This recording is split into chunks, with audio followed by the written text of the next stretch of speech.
Welcome to NTD News Today. I'm Kevin Hogan. Let's take a look at our top stories. Updates on one of the most powerful storms ever recorded in the U.S. Major damage and flooding after Hurricane Ian hit the Gulf Coast. Authorities are asking residents to remain vigilant. The head of a U.S. oil group raising concerns about the nation's emergency oil stockpile, accusing the Biden administration of using it to help Democrats ahead of the midterms. A Secretary of State election to watch out for this November. The 2020 presidential election continues to cast its shadow over the race in Georgia this year. In Pennsylvania, a Senate candidate is being criticized for alleged connections to a gang. Training videos reportedly posted by a children's hospital are causing controversy online. In them, hospital staff talk parents into accepting children's gender transition.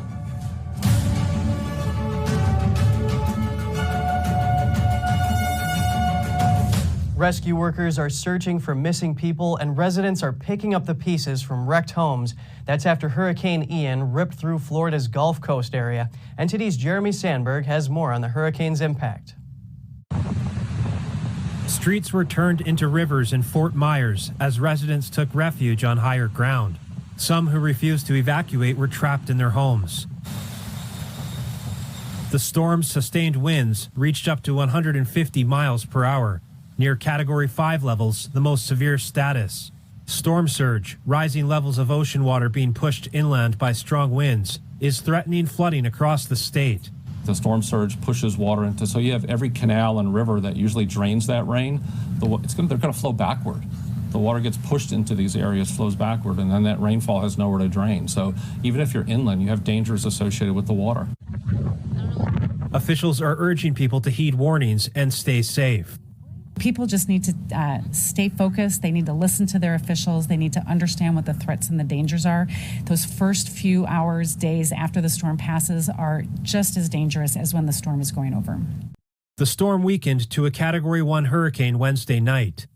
Although hurricane and tropical storm warnings have been discontinued for southern Florida, citizens were reminded to remain vigilant. Even if you see the water receding, it's not the time to go out there and look at it or collect shells or whatever it is. We've seen this in these type of storms. When the winds come down, the winds decrease, that water comes back in. It could be incredibly dangerous.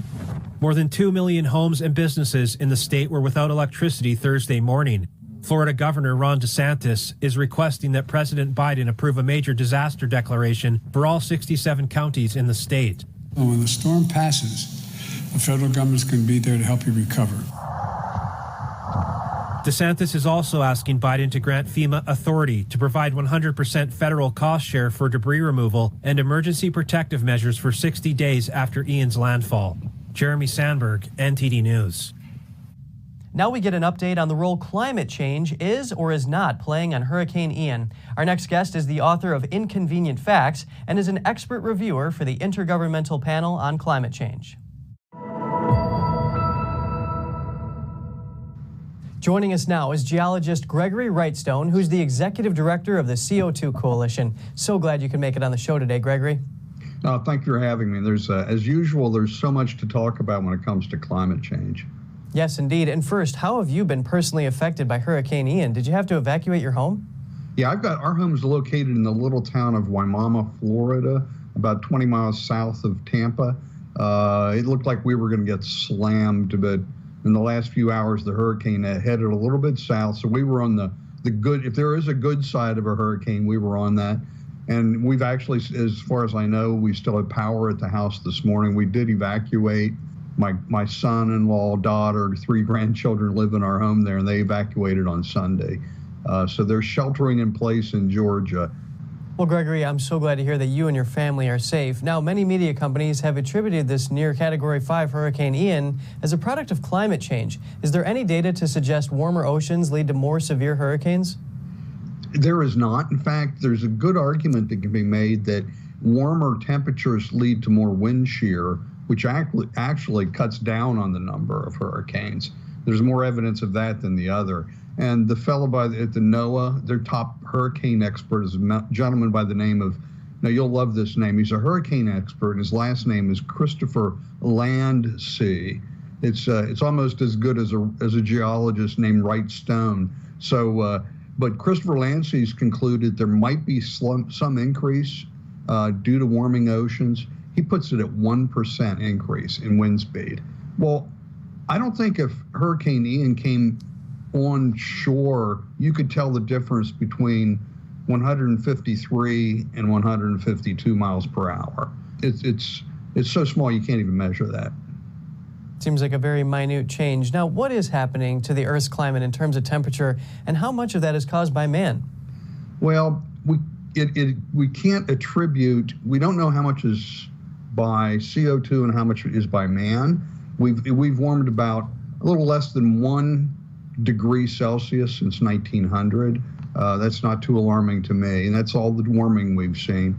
But we've seen those type of increases going back through time. In fact, if we go back the last 10,000 years, there were 9 other warming trends similar to what we are today, and 5 of those 9 had higher rates of warming than we saw in the 20th century.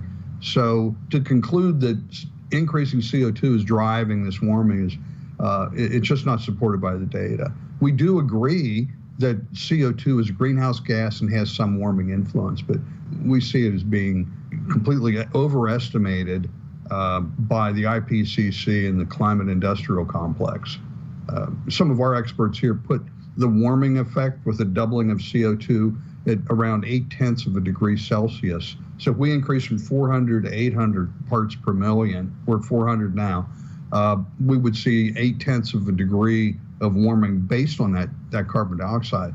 And that's not very alarming to me. And it would take us some 150 or so years to get to that doubling of CO2.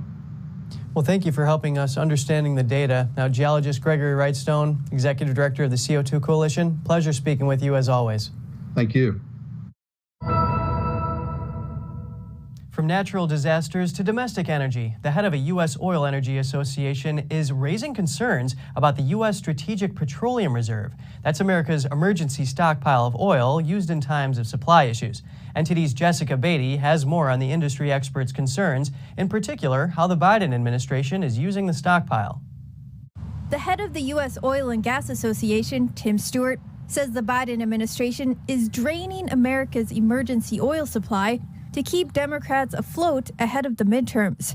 Here's what he told Just the News recently. This is the first time in history, honestly, that the Strategic Petroleum Reserve has been used as a campaign credit card to buy down political risk for the midterms.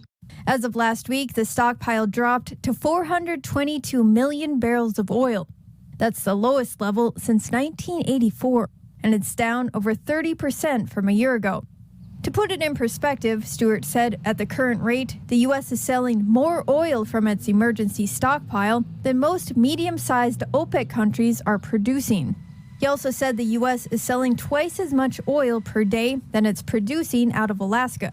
And this is happening without new oil going in to replace it. And so it is a real concern. It's going to be very expensive to replace that 200 million barrels that we've distributed. Back in March, President Biden set a plan to release 1 million barrels per day from the reserve over 6 months. The goal, to bring fuel prices down in the U.S.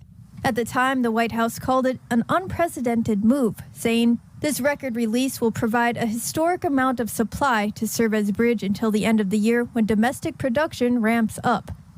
As of Thursday, the national average gas price is $3.78 per gallon. While that is lower than March when the White House started releasing reserves, compared to a year ago, gas prices are up nearly 20%. The current reserve release program ends in October.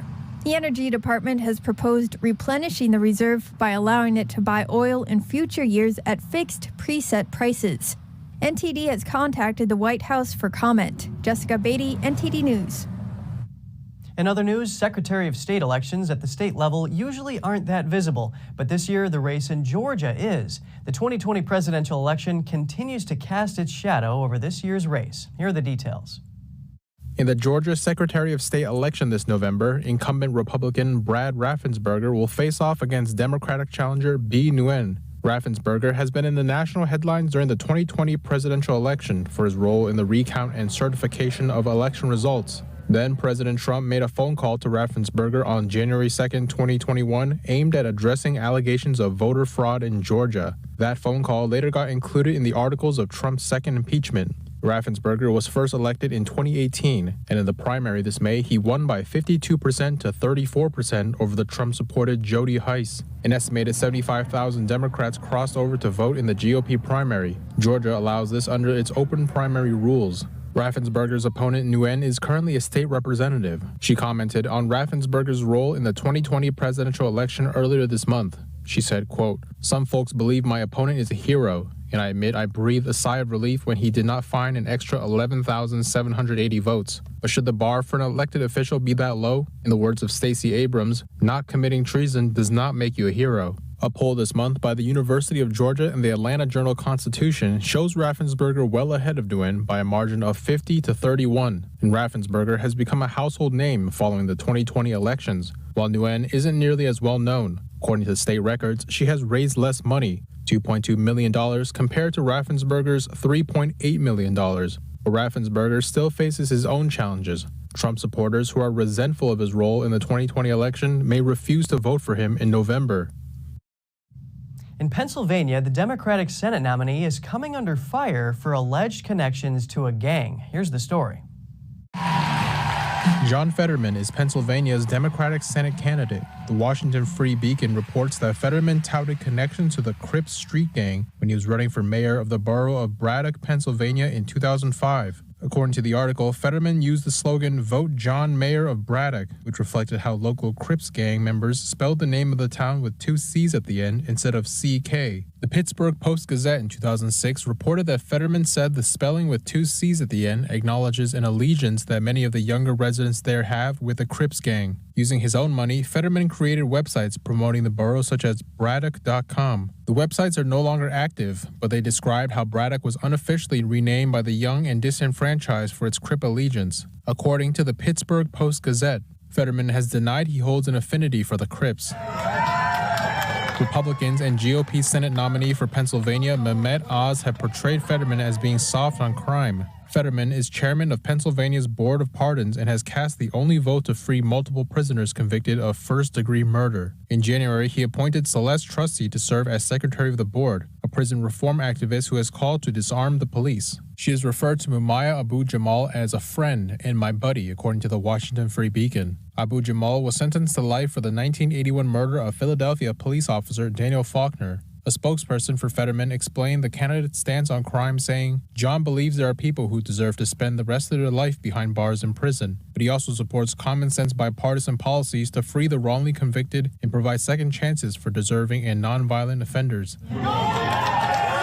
On Tuesday, the Philadelphia Fraternal Order of Police announced it had endorsed Mehmet Oz. Oz delivered a jab at Fetterman's record on crime when he stood at the podium saying, "The brave men and women of the Philadelphia police risk their lives day in and day out to protect and serve our communities. They deserve a U.S. Senator who will also work with communities to make our streets safer and better places to live and work. But my opponent, John Fetterman, would rather be the advocate for convicted murderers and violent criminals over our police officers and crime victims." Recent polls show that the Oz-Fetterman race is tightening, with only a few points between the two candidates. Democratic Senator Ron Wyden has blocked a resolution to end the COVID-19 national emergency declaration. He says the measure would leave the country short of healthcare providers. Wyden stepped in after GOP Senator Roger Marshall introduced the resolution. Marshall's one-page measure would terminate the COVID national emergency declaration. He said that the Biden administration is using the COVID declaration and other emergency powers for excessive inflationary spending, vaccine and mask mandates, and student loan forgiveness. Marshall noted that President Biden recently said that the COVID-19 pandemic is over. Marshall says that should also mean the end of the emergency declaration and the extra powers that go with it. Wyden said that ending the emergency would exacerbate doctor and nurse shortages. Marshall agreed that shortages are a problem, but says that government intervention is not the solution.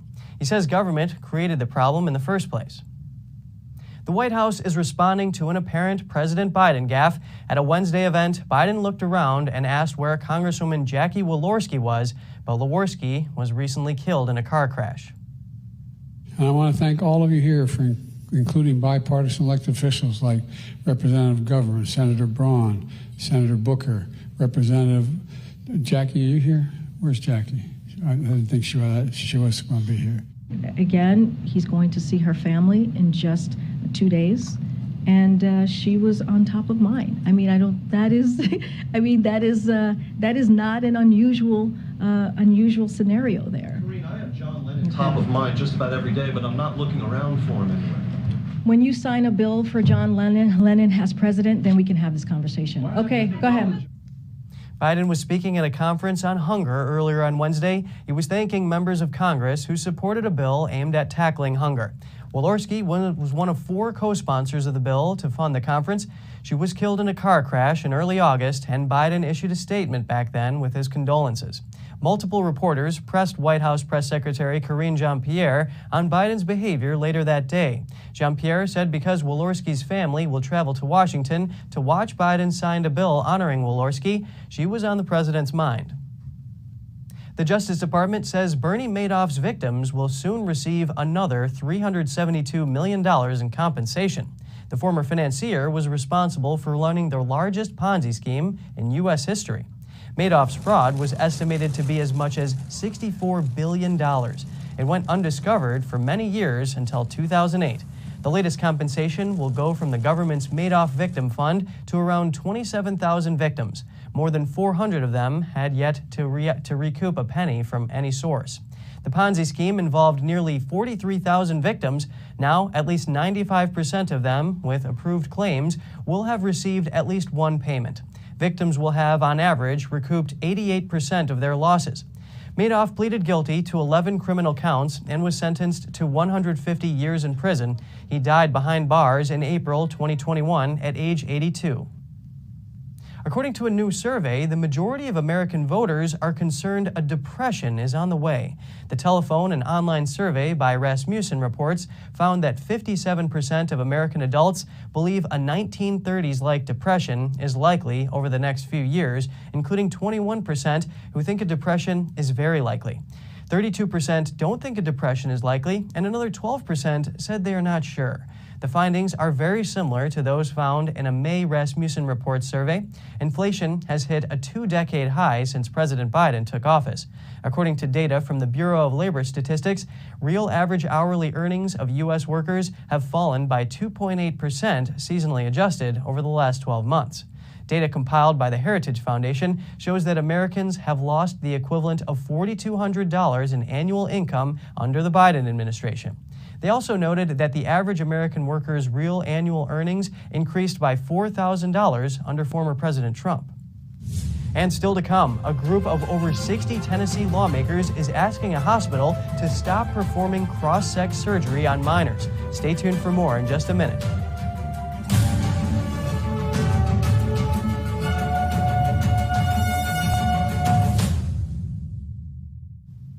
Police are investigating a school shooting that took place in California yesterday. 6 adults were injured, but fortunately no minors. The shooting took place near the King Estate School campus in Oakland. It contains 4 different schools ranging from middle to high school. Police said the incident happened near the part of the campus that houses a high school for 16 to 21-year-old immigrants. 6 are injured. It's not clear whether they're staff or students, but police say they're all over the age of 18. The incident started right before school was dismissed for the day. That reportedly created panic among waiting parents. Police say they're investigating the shooter's motive. Republican lawmakers in Tennessee are calling on a Nashville hospital to stop performing cross-sex surgery on children. That's after the medical center came under fire last week for leaked videos that went viral online. Over 60 Tennessee House Republicans asked Vanderbilt University Medical Center to immediately halt cross-sex procedures on minors. According to a letter sent to the hospital, while those 18 years and older are recognized as legal adults and free to make decisions in their best interests, it is an egregious error of judgment that an institution as highly respected as Vanderbilt would condone and promote harmful and irreversible procedures for minor children in the name of profit. The lawmakers were referring to findings by reporter Matt Walsh from the Daily Wire, who posted content about the hospital on social media. That includes this video in which a doctor openly discusses how profitable transgender surgeries can be for the hospital. It's a lot of money. These surgeries make a lot of money. So female to male chest reconstruction can bring in $40,000. Another video Walsh posted shows a Vanderbilt health law expert telling employees that staff refusing to be involved in those surgeries due to their religious beliefs would face consequences. The hospital says the videos Walsh posted misrepresent facts about the services it offers, saying VUMC requires parental consent to treat a minor patient who is to be seen for issues related to transgender care, and that their policies allow employees to decline to participate in care they find morally objectionable. The governor of Tennessee has called for an investigation into the matter. A clinic at the Children's Hospital of Philadelphia is purportedly training staff to talk parents into accepting children's gender transitions. Hospital training videos were posted on Twitter, where they are gaining a lot of attention. The Children's Hospital of Philadelphia's gender clinic purportedly posted the following videos for training purposes.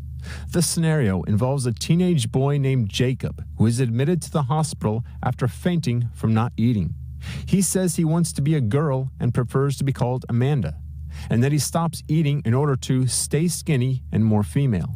And we're going to come up with a plan to help your mom get on board. When parents aren't on board, sometimes we have to take baby steps. The training video then shows the nurse joining 2 other hospital staff to discuss how to convince Jacob's mother. They want her to accept that her son is now her daughter. Staff members in the scenario then begin a private conversation with the mother. We want everyone in your family to be taken care of and be on the same page. I don't know what you expect me to do about this. Nothing right now, except for love your child just as you've been doing. And this is just a new layer of information that we have to build a solution. So, we have to start identifying Jacob as a female, because that's how she identifies. The video ends with the mother saying, Okay, I'm not going to be able to do that right away. Not at all. But I'll try. Parent and conservative activist Megan Eileen posted the videos last week. She says she found these clips online as a part of professional resources offered by the hospital's Gender and Sexuality Development Clinic. The clinic's webpage that reportedly contained the videos is no longer accessible. On its website, the clinic states that it offers psychosocial and medical support for gender nonconforming, gender expansive, and transgender children and youth up to age 21 and their families. The controversy comes amid a number of growing pediatric healthcare providers embracing what they call gender affirmation care, which is rooted in progressive gender ideology. According to WebMD, gender affirmation care includes mental health care, cross-sex hormones, and gender transition surgery. NTD reached out to the Children's Hospital of Philadelphia for comment on the videos, but did not hear back. 17 attorneys general are asking the Supreme Court to take up a civil rights lawsuit. It's from an evangelical Christian postal worker who quit his job after they denied his request to have Sundays off. The legal filing comes as the Supreme Court is poised to begin its new session with its first Biden-appointed justice on the bench. It also comes as the High Court has become increasingly protective of First Amendment religious rights. The state attorneys general filed a friend of the court brief with the High Court, urging it to hear Gerald Groff's appeal. 15 federal lawmakers also filed a friend of the court brief. According to the West Virginia Attorney General, Groff began working as a mail carrier for USPS in 2012. The Postal Service initially tried to accommodate his request not to work on Sundays, but eventually stopped accommodating him. He quit in 2019. His lawsuit claims the Postal Service discriminated against him. The Justice Department is taking American Airlines and JetBlue Airways to federal court in Boston. The DOJ wants to break up an alliance between the two airlines that allows them to share gates and loyalty points in Boston and New York. American, the world's largest airline by market share, says the partnership with JetBlue helps them compete against Delta and United. However, the Biden administration says the partnership amounts to a partial merger and reduces competition. According to one estimate, it could be costing air travelers as much as $700 million, but both airlines dispute that. Meanwhile, JetBlue is already facing a federal antitrust probe over its nearly $4 billion proposed merger with Spirit Airlines. JetBlue's shareholders are scheduled to vote on that next month. Over to Nevada, a water company is bankrupt amid the region's worsening drought. One of the state's longest-running private water suppliers filed for bankruptcy earlier this month. They had already closed down back in July when the Lake Mead Reservoir reached failure level. Basic Water Company said it could no longer pump water to the almost 300,000-person city of Henderson and 4 commercial industries as they have for decades. The company's president and CFO said that they have been trying to expand the intake pipe as the drought worsened, but it proved unfeasible. Earlier projections predicted that Basic Water could continue operating until April 2023, when Lake Mead was anticipated to reach failure level. But the CFO said, quote, "It became clear in May of 2022 that circumstances had become even more dire." City officials said the company's bankruptcy would have no impact on the city's water supply. The city simply shifted their water source. Going to the grocery store and grabbing something labeled healthy doesn't necessarily mean it's actually healthy, but the FDA wants to fix that. There are new standards in the works before that label can get stamped on the package. That's because healthy is a regulated claim, which was first defined in 1994, but the FDA says things have changed since then, so the standards need to change too. For example, there are some cereals that have a lot of added sugar but still meet the definition of the healthy claim, while salmon, which is high in beneficial polyunsaturated fat, does not. This new healthy label would consider all of the nutrients in foods. The changes come on the same day the White House released a new national strategy to end hunger and improve nutrition and physical activity. And if you have any news tips or feedback for the show, don't hesitate to email us at news.today@ntd.com.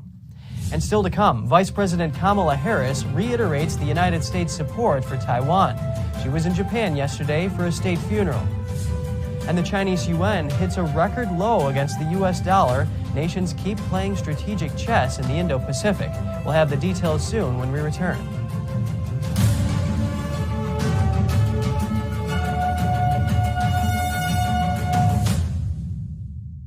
Hello, I'm Mike Lindell, and due to your incredible support, the original My Slippers are almost completely sold out. As a special thank you, I am launching my brand new all-season slippers, slides, and sandals for as low as $29.98. This is a limited time offer, so go to mypillow.com or call the number on your screen. Use your promo code and you'll get all my new footwear for as low as $29.98. My all-season slippers are made with my exclusive 4-layer design that you won't find in any other slipper. They're finished with a breathable fabric so you can wear them all year round. And my new slides and sandals are made with patented impact gel, making them ultra comfortable and extremely durable. I guarantee they'll be the most comfortable footwear you'll ever own.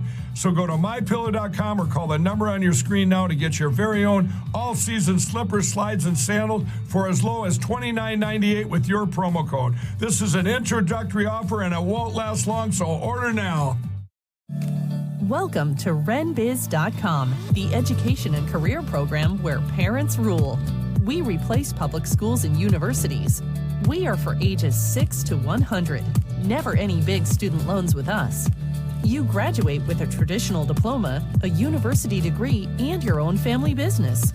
Adults returning to obtain better careers. Parents looking for better academic and career opportunities for their kids. At Business Occasion, you spend 50% of your time on traditional education and 50% on business education, including setting up your own family business. Learning is in your small, in-person pods of 6 to 10 students. At Renaissance Business Occasion, aka RenBiz.com, graduation means you have a degree and your own family business. Like education always should have been, a transition to getting a career.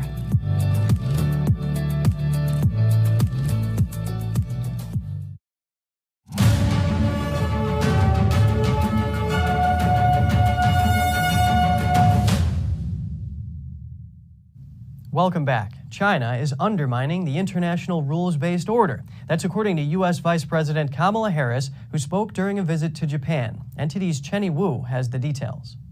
Vice President Kamala Harris delivered a speech aboard the USS Howard naval ship at Japan's Yokosuka Naval Base Wednesday. China has challenged the freedom of the seas. China has flexed its military and economic might to coerce and intimidate its neighbors. She called China's behavior in the East China Sea, South China Sea, and Taiwan Strait disturbing and pledged to deepen unofficial ties with Taiwan. The United States believes that peace and stability in the Taiwan Strait is an essential feature of a free and open Indo-Pacific.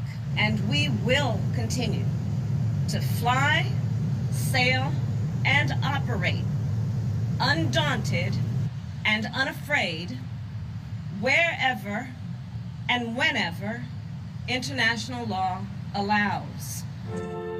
Harris is in the region to lead a presidential delegation for the state funeral of former Japanese Prime Minister Shinzo Abe and to meet with government officials from Japan, South Korea, and Australia. After Japan, she'll travel to South Korea, where she's expected to visit the demilitarization zone between North Korea and South Korea. Chenny Wu, NTD News. More on Taiwan. The island will scrap mandatory quarantine for all international arrivals beginning on October 13th. The Ministry of Health and Welfare made the announcement today. Arriving passengers will still need 7 days of self-health monitoring. They will be allowed to go outside, but are required to conduct rapid tests regularly. The ministry added that up to 150,000 passengers can arrive in Taiwan each week. This is the first major step by the Taiwanese government to open its borders since 2020, when restrictions were imposed in response to the COVID-19 pandemic. And updates from the Pacific. The Solomon Islands wavers about cooperating with the U.S., while the U.K. plans to join long-term military drills in the region. NTD's Tiffany Meyer has that and more with China in Focus. The Biden administration is working to rally Pacific Island leaders, but this week that effort met with a setback. That's as the Solomon Islands reportedly said it would not sign a joint declaration the U.S. will soon unveil. President Biden is hosting a dozen of leaders from Pacific countries on Wednesday and Thursday.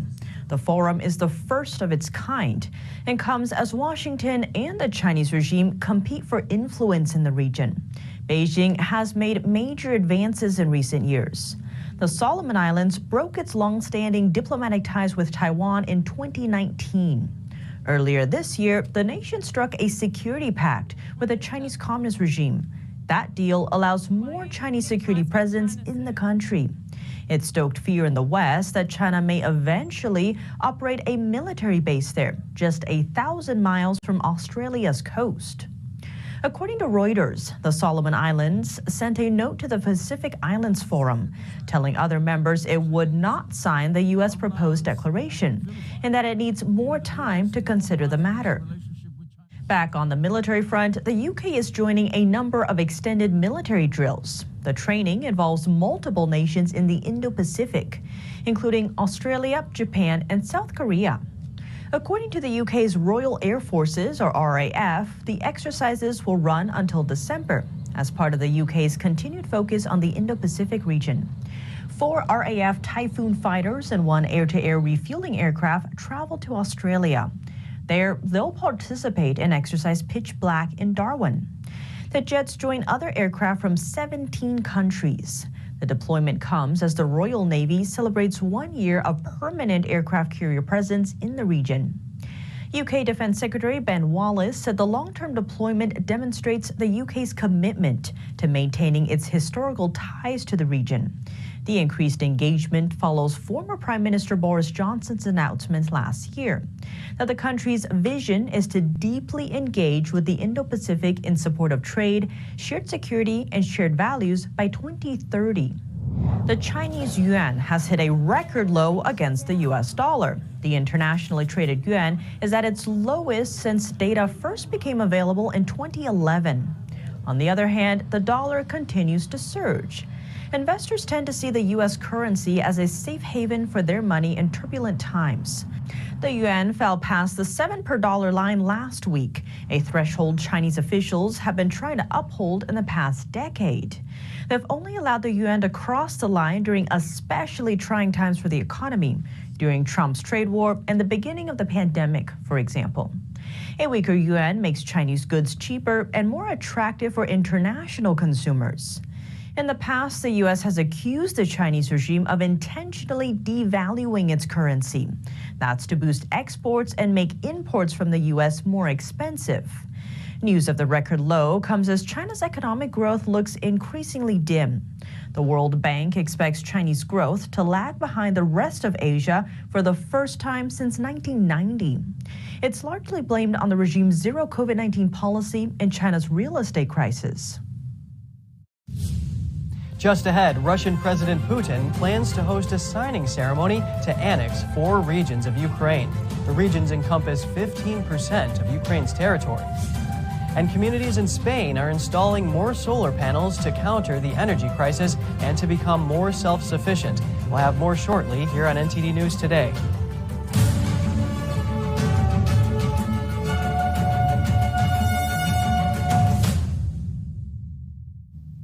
Russia is taking a major step towards annexing 4 Ukrainian regions. President Vladimir Putin will host a signing ceremony in the Kremlin, incorporating about 15% of Ukraine. As Russia moves closer to annexing parts of Ukraine, Ukrainians are fleeing those Russian-occupied territories, dismissing the results of a 5-day vote that showed strong support for joining Russia. So-called referendums that Kiev and the West have widely discredited as illegal shams. But here in Moscow, preparations for the impending annexation moved swiftly. This stage has been set up in the Red Square with giant video screens and billboards reading Donetsk, Luhansk, Zaporizhia, Kherson, Russia. Those 4 provinces that stand to be annexed make up about 15% of Ukrainian territory altogether. On Wednesday, the Russian-installed administrations of those 4 provinces formally asked Russian President Vladimir Putin to incorporate them into Russia. Putin could proclaim the annexation in a speech within days and has warned he would use nuclear weapons to protect any Russian territory from attack. And in a series of calls to rally international support against annexation, Ukrainian President Volodymyr Zelensky spoke to the leaders of countries, including Britain, Canada, Germany, and Turkey, to press for more military aid and tougher sanctions on Moscow. U.S. White House Press Secretary Karine Jean-Pierre said Washington would send more financial aid to assist Ukraine. And today, the United States is announcing an additional $1.1 billion package of weapons and equipment for Ukraine through the Ukraine Security Assistance Initiative. The announcement brings the total U.S. security aid to $16.2 billion. Washington and the EU also said they would impose more economic costs on Moscow. And we're determined to make the Kremlin pay for this further escalation. So we propose sweeping new import bans on Russian products. This will keep Russian products out of the European market and deprive Russia of an additional 7 billion euros in revenues. Finland will close its border to Russian tourists from midnight local time. It's expected to lead to a significant drop in cross-border traffic. Here's a government official making the announcement today. The entry restrictions will enter into force on 30th September 22, midnight, and they will remain in force until further notice. The aim of the resolution is to halt Russian tourism into Finland and transit through Finland to other Schengen countries. The foreign minister says the inflow of Russians is now endangering Finland's international relations. Poland, Estonia, Latvia, and Lithuania all closed their borders earlier this month. He added that entry for family visits as well as for work and studies will still be permitted. Finland has shut down a section of one of its main highways to test their fighter jets. This is the first time they've done so on such a scale in decades. During the drill, fighter jets will practice landings and takeoffs on a reserve road runway. The road has not been used for practice landings in decades. That's because it's the main highway connecting the capital Helsinki to the more northern parts of the country. Finland has a dozen similar reserve runways designed for wartime use around the country. It took Finland's Air Force only a few days to clear the roadsides and prepare the site for the drill. The drill involves some 200 staff, Finland's FA-18 Hornet fighter jets, and other military aircraft. The country is applying to join NATO following neighboring Russia's invasion of Ukraine. Now to the energy crisis in Europe. Germany plans to keep 2 of the country's 3 remaining nuclear power plants running until mid-April. That's amid a collapse in energy supply. The announcement by Economy Minister Robert Habeck means the government has officially reversed Germany's long-held plan to shut down its nuclear plants by the end of the year. Habeck said the decision to keep the 2 plants in southern Germany operating into next year was a necessary step to avoid a potential power grid shortages. Habeck's party, the Greens, has long opposed nuclear power, but in recent months he acknowledged that several factors could come together to severely strain Europe's energy supplies this winter. Habeck said the nuclear power supply situation in France was a big factor. Some members of the government have argued in favor of running all 3 remaining reactors for as long as possible. As the energy crisis continues, communities in Spain are responding by installing more solar panels as they aim to become more self-sufficient. After years of weekly meetings, the residents of a housing development in Madrid are taking another step towards energy self-sufficiency by installing solar panels on their roofs. Now, there are 102 more houses with solar panels. We are reaching 200 installations in only 2 years. This is important. Well, this is the process we have followed, a process of joining forces, of joining work, and of joining interests. According to the government's Institute for Energy Saving and Diversification, Spain installed over 1 gigawatt worth of rooftop solar panels last year. They expect to install another 2 gigawatts by the end of this year. It's important not only for investment funds or the traditional utilities to be involved in this transition. For us, it's very important for local communities, for individuals, for small companies, for municipalities to take an active role. Recent legislation includes for the first time the so-called energy communities. That's to allow individuals, families, and communities to produce renewable energy. Eco-Energy Cooperative said they have received twice as many requests for the installation of solar panels in Madrid since the law passed. The market is quite saturated. We are scheduling our next installations into 2023 because we do not have enough materials, components, and also installers and technicians. On average, solar panel installations have allowed homes to self-produce between 40 to 60% of the energy they consume. As a result, they have made huge savings on utility bills. After the first year since the installation, I've suddenly reduced my gas consumption by 40%, with very little use of 3 radiators strategically placed in the house. My installation is 15 solar panels with a power of 5,500 watts. That gives me enough for my home, gives me enough to pay €0 on the bill. If there is any excess production during summer, it can be stored in a virtual battery for use in winter. If you have any news tips or feedback for the show, don't hesitate to email us at news.today@ntd.com. And coming up, the Bank of England has stepped in to buy government bonds at an urgent pace to calm the market. It follows the International Monetary Fund's rebuke of the UK government's mini-budget. And inflation is hitting Australian pet owners hard. Animals adopted for lockdown companionship are now returning to shelters. Stay tuned for more on that when we return.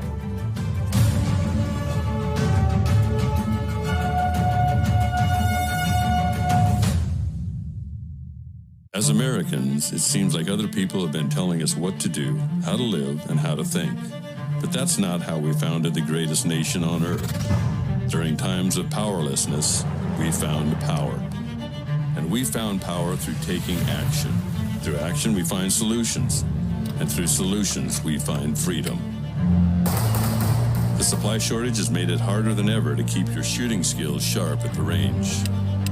Introducing Strikeman, a laser firearm training system that allows you to practice your shooting skills at home without wasting a dime on ammo. Using our laser cartridge, target, phone mount, and award-winning phone app, become a proficient shooter in under 2 weeks. Create training templates with firearm drills, and get live feedback with progress tracking on your shot accuracy and shot times. Beat personal records and compete with friends and family to crown the best shooter in the group. Put the power back in your hands with Strikeman.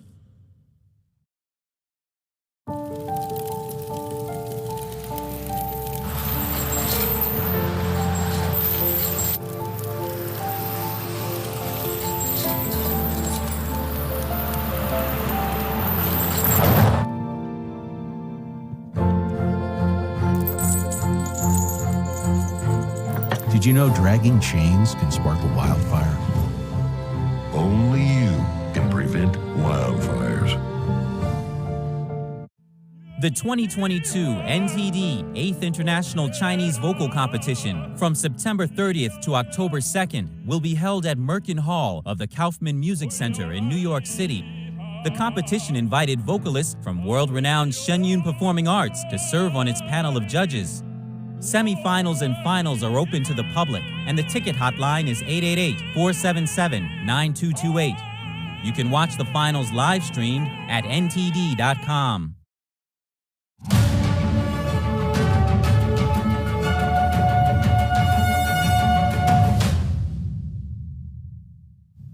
Good to have you back with us. The Bank of England has launched emergency measures to prevent borrowing costs from spiraling out of control.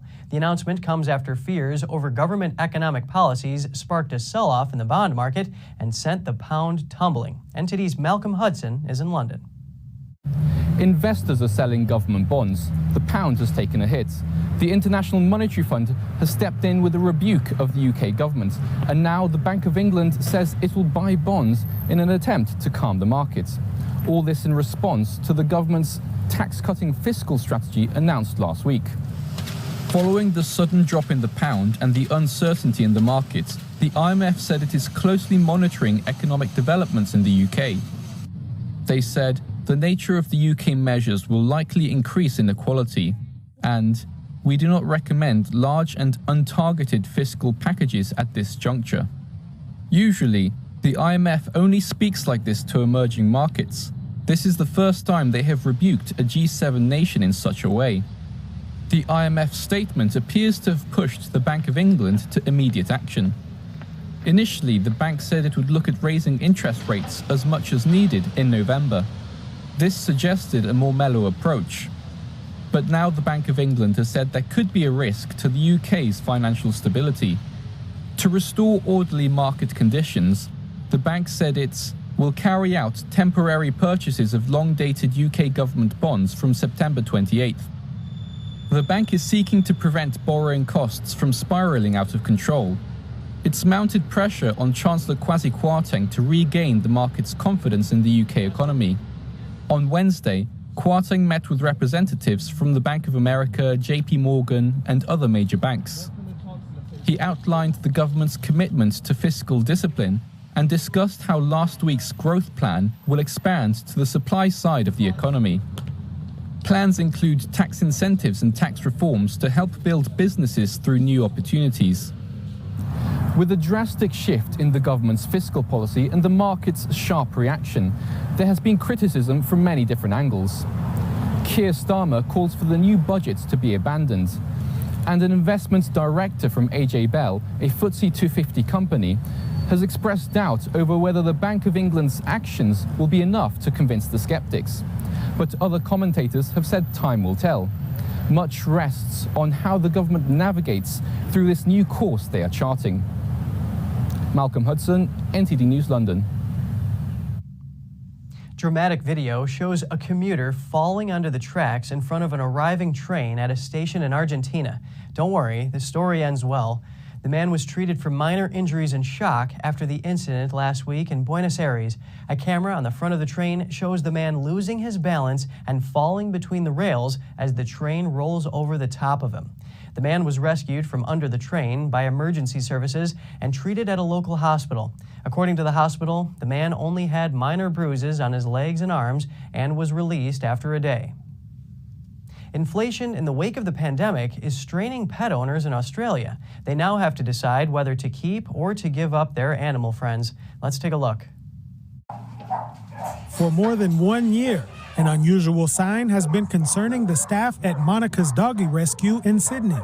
In the last year, it's just been horrendous. In all the 20 years that I've been in rescue, I have never seen it like this. The number of animals in the pounds and shelters that are just desperate to get out, the number of calls, emails, texts that we get here of people wanting to surrender their animals.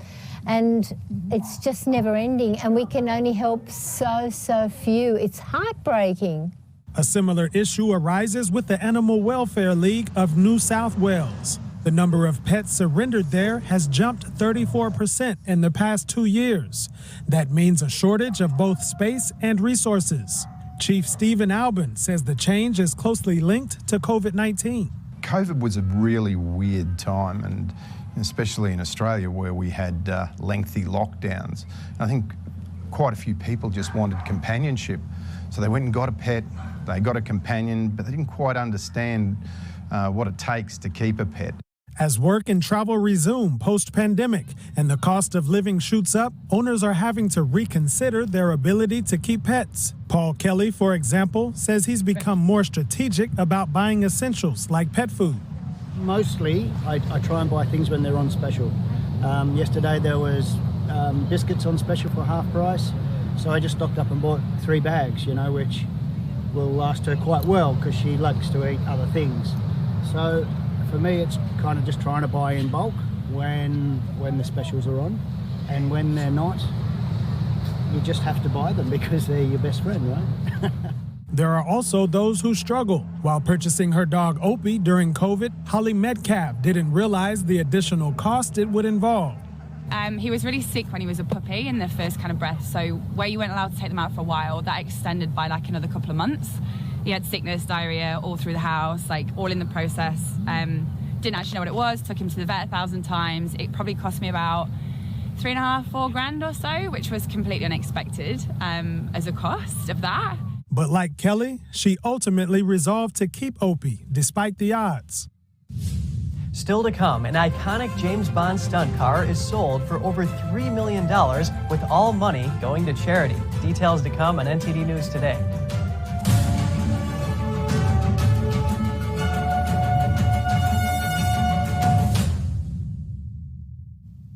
An iconic James Bond car sells for over $3 million at auction. It's an Aston Martin DB5 replica used for the stunts in the blockbuster film No Time to Die. Well, it's an iconic car in an iconic franchise with a unique set of features on it that will never ever be seen on ever again. There are only 2 of them in the country or in the world.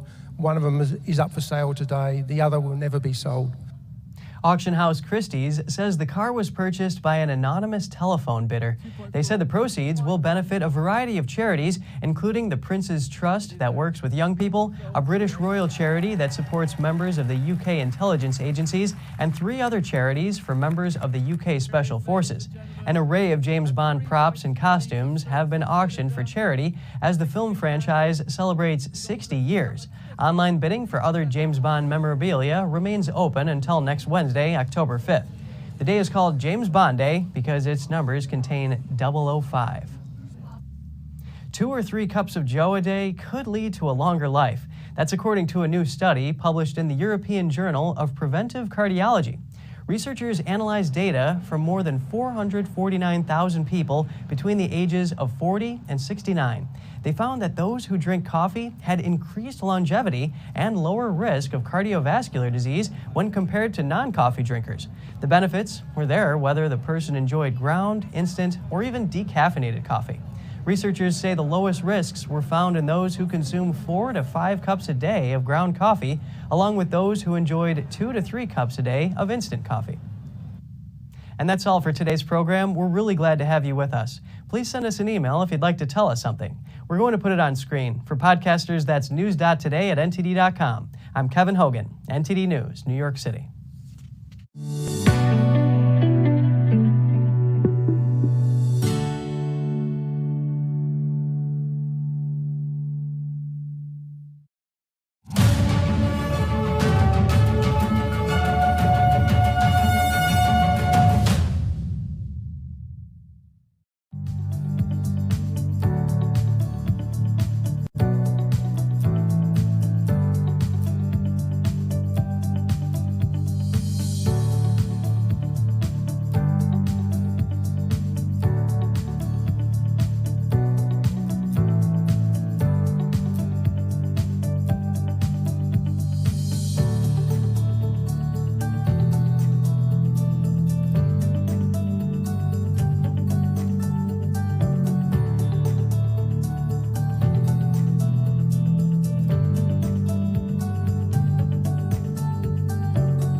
Thanks for watching us on YouTube. Did you know YouTube only keeps selective videos on its platform?